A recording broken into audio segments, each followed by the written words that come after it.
বাকি সব মানুষের মতো একদিন তুমিও স্বীকারোক্তি দিয়ে বলেছিলে ভালোবাসো, অথচ তোমার যুগল চোখে আমি কখনো আমার জন্য অস্থিরতা দেখিনি,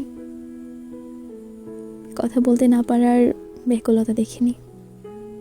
মাঝে মাঝে বিকেল পেরিয়ে টিনের চালায় সন্ধ্যা নামতো, দেখতে দেখতে রাত পেরিয়ে যেত, অথচ তুমি নিজের মতো করে অহেতুক ব্যস্ত সময় কাটাতে। তোমার একটি বারের জন্য মনে হতো না কেউ একজন তোমার অপেক্ষায় অস্থির হয়ে আছে,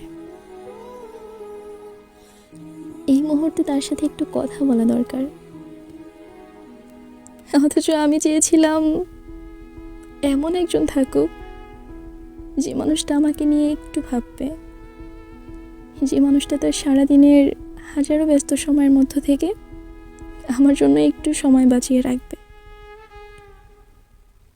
যে আমার কথাগুলো মন দিয়ে শুনবে, আমার বিষণ্ণতাগুলো বুঝে নিয়ে সান্ত্বনা দিয়ে বলবে আমি আছি,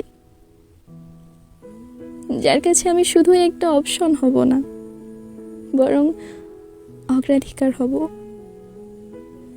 অথচ তুমি বরাবরের মতোই কেবল ভালোবাসি বলে গেলে, একটি বারের জন্য জানতে চাইলে না কাউকে ভালোবাসতে ঠিক কি কি লাগে।